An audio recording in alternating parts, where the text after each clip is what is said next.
మీరు దుర్గమ్మ భక్తుల అయితే తప్పనిసరిగా దర్శించవలసిన పుణ్యక్షేత్రం శ్రీ శ్రాగిరిగిరి కనకదుర్గమ్మ టెంపుల్. ఈ దేవాలయాన్ని మీరు దర్శించాలంటే కేవలం నవరాత్రుల్లో మాత్రమే దర్శనం ఉంటుంది. తర్వాత మీరు వెళ్ళాలనుకున్నా కూడా మీరు వెళ్ళలేరు, ఎందుకంటే ఇది పోర్టు వారి ఆధ్వర్యంలో ఉంటుంది. ఈ దేవాలయాన్ని దర్శించడానికి చివరి తేదీ అక్టోబర్ 2 వరకు మాత్రమే ఉంటుంది. సాగరగిరి కనకదుర్గమ్మ వారి టెంపుల్కి వెళ్ళుటకు కేవలం బోటు మార్గం ద్వారా వెళ్ళవచ్చు. దానికి పర్ హెడ్కి 40 రూపీస్ తీసుకుంటారు. అడల్ట్స్కి, చిల్డ్రన్స్కి 20 రూపీస్ తీసుకుంటారు. ఈ యొక్క బోట్ జర్నీ చాలా థ్రిల్లింగ్గా ఉంటుంది. తప్పనిసరిగా మీరైతే ట్రై చేయండి, వెళ్ళండి.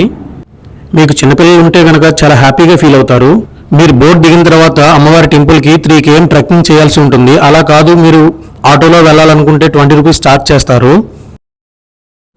ఫైనల్గా మేమైతే అమ్మవారి టెంపుల్ చేరుకున్నాము. ఇక్కడ చూస్తే కనుక భక్తులు చాలా ఎక్కువ మంది ఉన్నారు, రద్దీ చాలా ఎక్కువగా ఉంది. మీరు చిన్నపిల్లలతో వస్తే మాత్రం చూసుకోండి.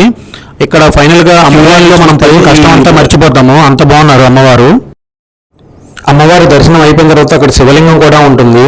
మీరైతే మీ ఓన్గా అభిషేకం చేసుకోవచ్చు. ఆ పక్కనే శ్రీ కామేశ్వరి దేవి గారు కూడా ఉన్నారు. అమ్మవారిని కూడా దర్శించుకున్నాము. ఈ అమ్మవారిని చూస్తే కనుక మీ మనసు చాలా ప్రశాంతంగా ఉంటుంది. అమ్మవారి దర్శనం అయిన తర్వాత పక్కనే శ్రీ లార్డ్ గణేష టెంపుల్ కూడా ఉంది, అది కూడా దర్శించుకోండి. గణేశుని దర్శనం అయిన తర్వాత మీకు పక్కనే శివలింగం కూడా ఉంటుంది. అక్కడ కూడా దర్శించుకున్న తర్వాత మీరు పక్కనే నవగ్రహాల విగ్రహాలు కూడా ఉన్నాయి. మీరు పూజలు చేసుకోవాలనుకుంటే చేయించుకోవచ్చు. ఫైనల్గా అమ్మవారి దర్శనం అయితే చాలా చక్కగా జరిగింది. మేమైతే చాలా వీడియో మీకు నచ్చినట్లయితే సబ్స్క్రైబ్ చేయండి తప్పనిసరిగా.